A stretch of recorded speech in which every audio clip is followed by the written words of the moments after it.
नमस्कार दोस्तों, मैं कुसुम आपका फिर से स्वागत करती हूँ मेरे इस चैनल पर। देखिए दोस्तों, हम महाजनपद काल पढ़ रहे थे और हमने महाजनपद काल में अवंती, अस्मक, वत्स और चेदी इनकी डिटेल देख ली थी और अब हम आगे के जो महाजनपद है, उनकी डिटेल देखेंगे। तो उसमें हम आज के में देखेंगे कौशल के बाद में देखेंगे कांसी की और कांसी के बाद में मगध महाजनपद की डिटेल देखेंगे। तो आज हम शुरू करते हैं आज की क्लास कौशल महाजनपद। देखिए दोस्तों, अगर आप मेरे चैनल पर पहली बार आए हो तो प्लीज़ चैनल को सब्सक्राइब कर लेना और अपने दोस्तों से शेयर भी करना और लाइक कमेंट भी करना। तो हम शुरू करते हैं कौशल महाजनपद। कौशल महाजनपद कहाँ स्थित है? उत्तर प्रदेश में। कहाँ पे है कौशल महाजनपद? उत्तर प्रदेश में। और वर्तमान में इसकी स्थिति क्या है? ये वर्तमान में फैजाबाद के आसपास का जो क्षेत्र है वो कौशल महाजनपद कहलाता है। जो कौशल महाजनपद है उसकी कितनी राजधानी थी? उसकी 2 राजधानी थी, एक उत्तरी कौशल और एक दक्षिणी कौशल। जो उत्तरी कौशल है उसकी राजधानी श्रावस्ती थी और जो दक्षिणी कौशल है उसकी राजधानी कुशावती थी। और रामायण काल में भी कौशल महाजनपद की राजधानी थी जिसको अयोध्या या साकेत भी बोलते हैं। अब हम देखते हैं श्रावस्ती। जो उत्तरी कौशल है उसकी राजधानी क्या थी? श्रावस्ती। तो श्रावस्ती को देखते हैं कि श्रावस्ती की पहचान आधुनिक महेत से और जेतवन विहार के अवशेषों की पहचान सहित से की जाती है। जो श्रावस्ती है उसकी पहचान आधुनिक महेत से और जो जेतवन विहार है उसकी पहचान जो जेतवन विहार के अवशेष हैं उसकी पहचान सहित से की जाती है। इसलिए श्रावस्ती को सम्मिलित रूप से सहित और महेत कहते हैं। श्रावस्ती को क्या बोलते हैं? सम्मिलित रूप से सहित और महेत बोलते हैं। श्रावस्ती के खंडर यूपी के गोंडा जिले के सहित महेत से मिले हैं। यूपी के गोंडा जिले के सहित महेत से किसके खंडर मिले हैं? श्रावस्ती के। रामायण काल में कौशल की राजधानी क्या थी? अयोध्या या साकेत थी। जो रामायण काल था उसमें कौशल की राजधानी क्या थी? साकेत थी। बाद में अजातशत्रु ने कौशल को मगध में मिला लिया था। जो ये कौशल था उसको बाद में अजातशत्रु ने अपने राज्य मगध में मिला लिया था। कुशावती, जो इसकी राजधानी कुशावती थी, ये श्री राम के पुत्र कुश के द्वारा स्थापित थी। ये कुशावती किसके द्वारा स्थापित थी? श्री राम के पुत्र कुश के द्वारा स्थापित थी। कौशल महाजनपद का काशी महाजनपद व मगध महाजनपद से संबंध, यानी कि जो एक कौशल महाजनपद है उसका काशी और मगध से क्या क्या संबंध था ये हम अब आगे देखते हैं। तो कौशल का काशी महाजनपद से संघर्ष। कौशल का काशी महाजनपद से संघर्ष कैसे हुआ इसके बारे में देखते हैं कि कौशल के शासक थे दधीति और काशी के शासक ब्रह्मदत्त थे। कौशल के शासक कौन थे? दधीति। और काशी के शासक कौन थे? ब्रह्मदत्त। तब काशी के शासक ब्रह्मदत्त ने कौशल शासक दधीति को पराजित कर दिया था। यानी कि जो ब्रह्मदत्त थे ये बहुत ज़्यादा जिनको बोलते हैं पराक्रमी थे, काशी के शासक ब्रह्मदत्त। तो इन्होंने क्या करा? कौशल के शासक दधीति को क्या कर दिया था? पराजित किया था। काशी ने कौशल पर अधिकार कर लिया था, यानी कि काशी का कौशल पर क्या हो गया था? अधिकार हो गया था। बाद में कौशल के शासक वश हुए, यानी कि बाद में कौशल के शासक कौन हुए? कंस। जो एक कौशल के शासक दधीति थे ये तो हार गए थे इनसे, ब्रह्मदत्त से, लेकिन बाद में कौशल के शासक कौन हुए? कंस हुए। तो कंस ने काशी से कौशल को स्वतंत्र कराया। यानी कि जो कौशल के शासक दधीति थे तो इनके बाद में इनके वंश में कंस हुए। तो कंस ने क्या करा? कौशल को काशी से कौशल को क्या करवा लिया? स्वतंत्र करा लिया। कंस के पुत्र, फिर बाद में कंस के पुत्र कौन हुए? महाकौशल हुए। कंस के पुत्र कौन हुए? कौशल के शासक कंस के पुत्र हुए महाकौशल। महाकौशल ने अपना काशी पर क्या कर लिया था? अधिकार किया था। इसके बाद में कौशल के शासक प्रसेनजित हुए। कौशल के शासक कौन हुए? प्रसेनजित। प्रसेनजित के समय काशी और कौशल के अधिकार में आ गया था। यानी कि प्रसेनजित के समय काशी क्या हो गया था? पूर्णतः कौशल के अधिकार में आ गया था और अब कौशल की सीमा मगध को छूने लग गई थी। तो ये तो संघर्ष होना ही था मगध के साथ में भी, क्योंकि जब काशी की सीमा काशी कौशल में आ गया था तो मगध की सीमा कौशल को छूने लग गई थी। यानी कि बाद में कौशल के पुत्र कौशल के शासक प्रसेनजित हुए और प्रसेनजित के समय काशी कौशल के अधिकार में आ गया था और अब कौशल की सीमा मगध को छूने लग गई थी। क्योंकि पास पास में जब दो राज्यों की सीमा आपस में छूने लगती है तो संघर्ष तो होना लाजमी है। तो कौशल महाजनपद का मगध से संबंध, फिर कौशल का मगध से क्या संबंध रहा इसके बारे में देखते हैं हम। मगध के शासक थे बिंबिसार। मगध के शासक कौन थे? बिंबिसार। और बिंबिसार के पुत्र थे अजातशत्रु। तो मगध के शासक बिंबिसार ने कौशल प्रदेश के शासक प्रसेनजित की बहिन महाकौशला से विवाह किया। यानी कि जो बिंबिसार थे ये मगध के शासक थे और इन्होंने क्या करा था, जो कोसल महाजनपद के शासक थे प्रसेनजीत, उनकी बहन महाकोशला से इन्होंने विवाह कर लिया था और बिंबिसार को इस विवाह में क्या मिल गया था, कांसी दहेज में मिल गया था। जो बिंबिसार थे, इनको इस विवाह से कांसी क्या मिल गया था, दहेज में मिल गया था। बिंबिसार की मृत्यु के वियोग से महाकोशला का निधन हो गया, यानी कि जो बिंबिसार की मृत्यु हो गई तो उनकी पत्नी महाकोशला का भी निधन हो गया। तब प्रसेनजीत ने काशी को वापस ले लिया, क्योंकि उनकी बहन का निधन हो गया तो प्रसेनजीत ने काशी मगध से वापस ले लिया। अब कोसल और मगध दोनों के मध्य वापस से संघर्ष हो गया। तब प्रसेनजीत ने अपनी पुत्री वजीरा का विवाह मगध के नरेश अजातशत्रु के साथ किया, यानी कि बाद में प्रसेनजीत ने इस जो विवाद हुआ था उसको सुलझाने के लिए अपनी पुत्री वजीरा का विवाह किसके साथ कर दिया, मगध नरेश अजातशत्रु के साथ में, यानी कि जो बिंबिसार के पुत्र थे अजातशत्रु, उनके साथ में अपनी पुत्री वजीरा का विवाह प्रसेनजीत ने कर दिया और काशी वापस से दहेज में दे दिया। काशी वापस से दहेज में दे दिया और अब की बार वापस नहीं लेने वाला था, यानी कि तब की तरह नहीं कि इनकी मृत्यु के बाद वापस ले लिया जाए, ऐसा नहीं था। अब की बार काशी पूर्णतः दहेज में अजातशत्रु को दे दिया गया। प्रसेनजीत 5 राजाओं के गुट का स्वामी था। जो प्रसेनजीत था वो एक योग्य शासक थे और वो 5 राजाओं के गुट के स्वामी थे। इन 5 राज्यों में पावा के मल्ल थे, पिपलीवन के मौर्य थे, रामग्राम के कोलिय थे, कपिलवस्तु के शाक्य थे, केशपुत के कलाम, और सभी को प्रसेनजीत ने अपने राज्य में मिला लिया था। जो ये 5 राज्य थे, इनके गुट का ये प्रसेनजीत स्वामी थे और इन 5 राज्यों को प्रसेनजीत ने अपने राज्य में मिला लिया था। तो इनमें कौन-कौन से थे, पावा के मल्ल, पिपलीवन के मौर्य, रामग्राम के कोलिय और कपिल वस्तु के शाक्य, केशपुत के कलाम, और इन सभी को प्रसेनजीत ने क्या कर लिया था, अपने राज्य में मिला लिया था। प्रसेनजीत किसके समकालीन थे, प्रसेनजीत बुद्ध के समकालीन राजा थे। खेमा ने प्रसेनजीत को बौद्ध धर्म में दीक्षित किया था। जो खेमा थे उन्होंने क्या करा था, प्रसेनजीत को बौद्ध धर्म में दीक्षित किया था। बुद्ध और प्रसेनजीत की भेंट का वर्णन भरहुत स्तूप पर अंकित है।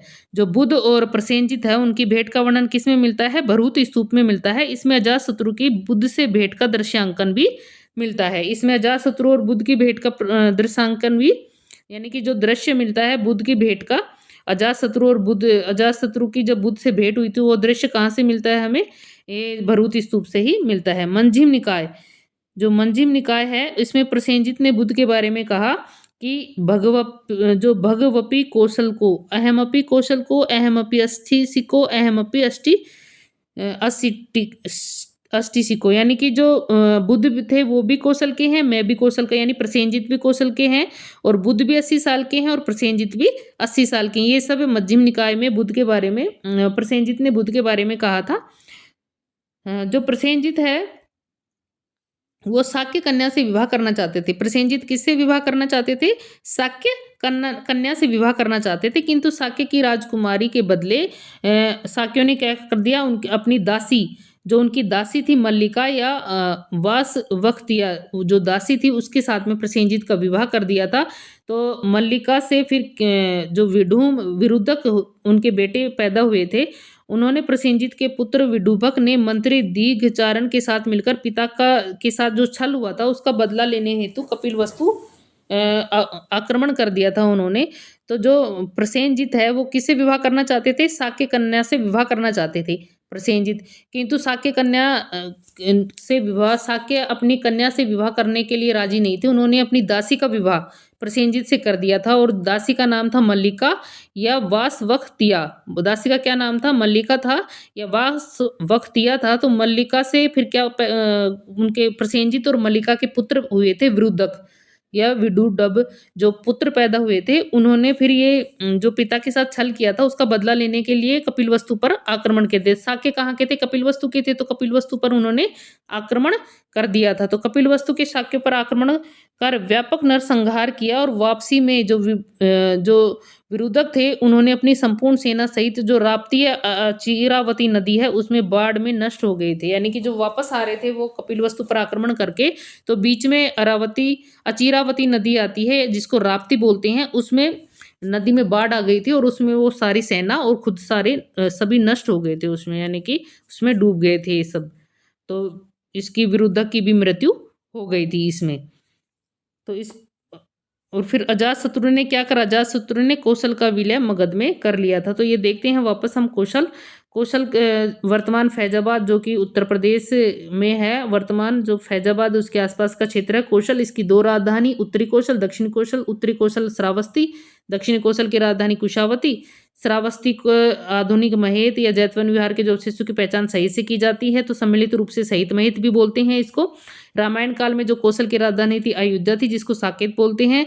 कुशावती कुश के द्वारा स्थापित श्री राम के पुत्र जो कुश थे उनके द्वारा कुशावती स्थापित की गई थी। कौशल महाजनपद का काशी और जो मगध है उससे जो संबंध थे वो हमने देख लिया। कौशल के शासक थे दधीति और काशी के थे ब्रह्मदत्त। तब काशी के शासक ब्रह्मदत्त ने क्या करा था, कौशल शासक दधीति को पराजित कर दिया था। उसके बाद में जो काशी के शासक दधीति थे उनको उनके काशी के ब्रह्मदत्त थे और कौशल के क्या थे, दधीति। तो बाद में क्या हुआ, कौशल के शासक कंस हुए। उन्होंने क्या करा, काशी से कौशल को क्या करवा लिया था, स्वतंत्र करवा लिया था। फिर महाकौशल हुए कंस के पुत्र, उन्होंने पूर्णतः उस पर अधिकार कर लिया था। इसके बाद में कौशल के शासक हुए प्रसेनजित। प्रसेनजित के समय काशी कौशल के अधिकार में आ गया। प्रसेनजित के समय काशी क्या आ गया था, कौशल के अधिकार में आ गया। और अब कौशल की सीमा किसको छूने लग गई थी, मगध को छूने लग गई। तो मगध के साथ में फिर उनके संबंध देखते हैं। मगध के साथ में मगध के शासक थे बिंबिसार। बिंबिसार ने क्या करा था, बिंबिसार ने कौशल प्रदेश के शासक प्रसेनजित की बहन महाकौशला से क्या कर लिया था, विवाह कर लिया। और इस विवाह से काशी क्या मिल गया था, बिंबिसार को दहेज में मिल गया था। बिंबिसार की मृत्यु हुई, उसके बाद महाकौशला की भी मृत्यु हो गई। और महाकौशला की मृत्यु के बाद में प्रसेनजित ने काशी को क्या कर लिया था, वापस ले लिया। तो फिर वापस मगध और काशी के मध्य संघर्ष हो गया। तब प्रसेनजित ने अपनी पुत्री का क्या कर दिया, मगध के नरेश अजातशत्रु से विवाह कर दिया वजीरा का, और काशी को दहेज में फिर दे दिया। प्रसेनजित 5 राजाओं के गुट के स्वामी थे, पावा के मल्ल, पीपलीवन के मौर्य, रामग्राम के कोलिय, कपिलवस्तु के शाक्य और केशपुत के कलाम। तो इस तरह 5 जो राजाओं का गुट था उनके वो प्रसेनजित स्वामी थे। और उनको अपने जो सभी राज्य थे उनको अपने राज्य में प्रसेनजित ने मिला लिया। प्रसेनजित बुद्ध के समकालीन राजा थे कौन थे, और खेमा ने प्रसेनजित को बौद्ध धर्म में दीक्षित किया। बुद्ध और प्रसेनजित की भेंट का वर्णन किस में मिलता है, भरूती स्तूप में मिलता है। इससे इसमें अजातशत्रु की बुद्ध से भेंट हुई थी उसका भी दृश्य मिलता है। जो मध्यम निकाय है उससे प्रसेनजित ने बुद्ध के बारे में कहा था कि बुद्ध भी कौशल के हैं, और प्रसेनजित यानी कि मैं भी कौशल का हूँ, बुद्ध भी 80 साल के हैं और मैं भी 80 साल का हूँ। ये सब कहाँ मिलता है, मध्यम निकाय में मिलता है प्रसेनजित। फिर बाद में शाक्य कन्या से विवाह करना चाहते थे, किंतु शाक्य ने राजकुमारी के बदले अपनी दासी का विवाह प्रसेनजित से कर दिया। और उनकी दासी का नाम था मल्लिका। मल्लिका से विड्डूब या विरुद्धक पुत्र पैदा हुए। विड्डूब ने अपने पिता का छल का बदला लेने की सोची, और वो कपिलवस्तु पर उन्होंने आक्रमण कर दिया। नरसंहार कर वो वापस लौट रहे थे विड्डूब, तब अपनी पूरी सेना के सहित राप्ती नदी में बाढ़ में वो नष्ट हो गए। यानी कि वो जो विबूडक जो कौन थे, विबूड थे, वो क्या हो गए थे, मर गए थे। अजातशत्रु ने कौशल का विलय किसमें कर दिया था, मगध में कर लिया। अब हम देखते हैं काशी महाजनपद। काशी महाजनपद देखते हैं। बनारस उत्तर प्रदेश में वर्तमान वाराणसी के आसपास का क्षेत्र है वो क्या कहलाता है, काशी। जो बनारस उत्तर प्रदेश है और वर्तमान वाराणसी का जो आसपास का क्षेत्र है वो काशी कहलाता है। काशी की राजधानी वाराणसी जो वरुण और अस्सी नदियों के संगम पर स्थित थी, और इसी आधार पर इसका नाम वाराणसी पड़ा। ब्रह्मदत्त यहाँ का शक्तिशाली राजा था, हमने देख लिया था पहले भी। काशी का शक्तिशाली राजा कौन थे, ब्रह्मदत्त। जो अभी हमने देखे थे ब्रह्मदत्त, वो काशी के शक्तिशाली राजा थे। कौशल राजा कंस ने लंबे संघर्ष के बाद काशी को जीतकर अपने राज्य में मिलाए थे, ये भी हमने देख लिया अभी। काशी को अविमुक्त क्षेत्र यानी कि अभिधान कहा जाता है। काशी को क्या कहा जाता है, अविमुक्त क्षेत्र या अभिधान कहा जाता है। बौद्ध भिक्षुओं के वस्त्र काशी में तैयार होते थे। काशी सूती व रेशमी वस्त्रों और घोड़ों के व्यापार के लिए प्रसिद्ध था। काशी किसके लिए प्रसिद्ध था, काशी सूती रेशमी वस्त्रों और घोड़ों के व्यापार के लिए प्रसिद्ध था। अर्थर्ववेद में सर्वप्रथम काशी का उल्लेख मिलता है। अर्थर्ववेद में किसका उल्लेख मिलता है, सबसे पहले काशी का उल्लेख मिलता है। अब हम देखते हैं मगध। वर्तमान जो पटना और गया जिले हैं उसमें स्थित हैं। मगध कहाँ है, वर्तमान का पटना और गया जिला। राजधानी इसकी गिरिब्रज है।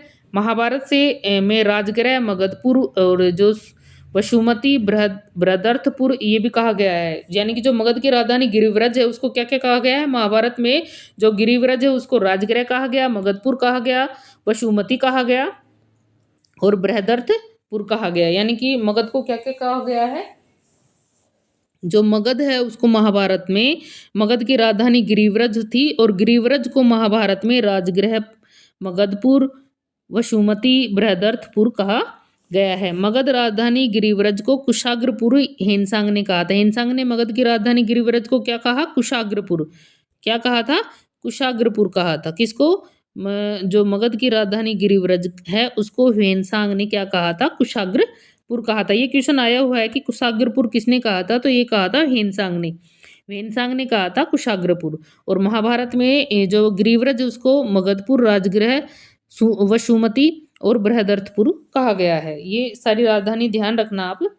मगध सर्वाधिक शक्तिशाली महाजनपद था। यह जो महाजनपद है ये 5 पहाड़ियों से घिरा था। जो मगध महाजनपद है वो कितनी पहाड़ियों से घिरा था? 5 पहाड़ियों से, जिसमें स्वर्णगिरी, उदयगिरी, रत्नागिरी, विपुलांचल और व्यवहार से घिरी हुई थी। ये 5 पहाड़ियों से घिरा हुआ था मगध, जिसमें स्वर्णगिरी, उदयगिरी, रत्नागिरी, विपुलांचल और व्यवहार ये मुख्य पहाड़ियां थी। मगध का प्राचीन राजवंश कौन सा था? बृहदर्थ राजवंश था। और इसके शासक कौन थे? बृहदर्थ और जरासंध थे। इसके शासक कौन कौन हुए थे? बृहदर्थ और जरासंध। जो मगध का सबसे प्राचीन राजवंश बृहदर्थ राजवंश था। ये सब हम आगे की क्लास में पढ़ेंगे, जब हम चंद्रगुप्त मौर्य और ये सब पढ़ेंगे और ये मगध और ये देखेंगे, तब हम देख लेंगे इनकी डिटेल। मगध का प्राचीन राजवंश बृहदर्थ राजवंश था। इसके शासक बृहदर्थ और जरासंध थे। इसके शासक कौन थे? बृहदर्थ और जरासंध थे।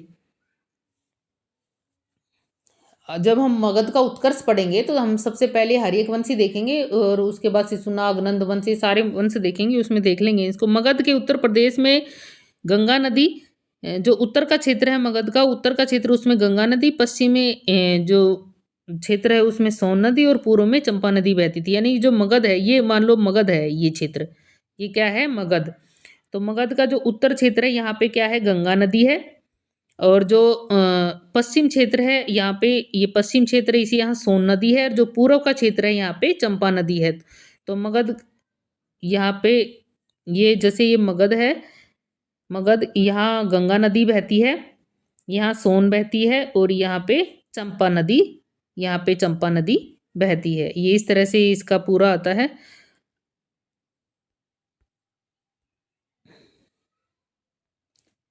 पूर्व में चंपा नदी बहती है। अंग और मगध का सर्वप्रथम उल्लेख किसमें मिलता है? अथर्ववेद में मिलता है। अंग का भी और मगध का भी सर्वप्रथम उल्लेख किसमें मिलता है? अथर्ववेद में। अथर्ववेद एवं पंचशील ब्राह्मण में यहाँ के निवासियों को व्रात्य कहा गया है।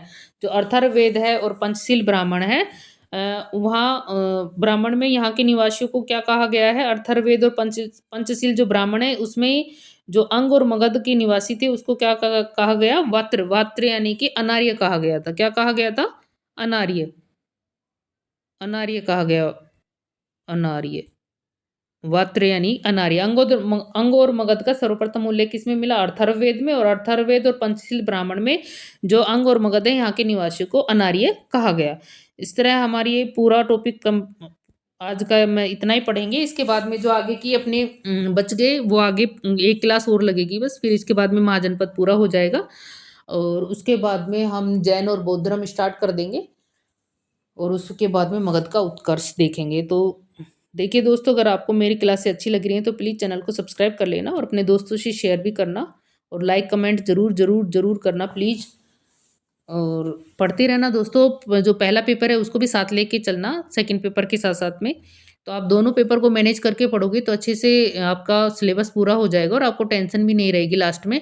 और आप ये नोट्स लिखते रहना और आपकी मुश्किल से जो प्राचीन भारत है उसकी एक ही नोटबुक भरेगी और आप उसको एक दिन में भी रिवाइज कर लोगे लास्ट के टाइम में। तो प्लीज़ आप पढ़ते रहना, नोट्स बनाते रहना और अपने दोस्तों से मेरी क्लासेज भी शेयर करते रहना। धन्यवाद दोस्तों।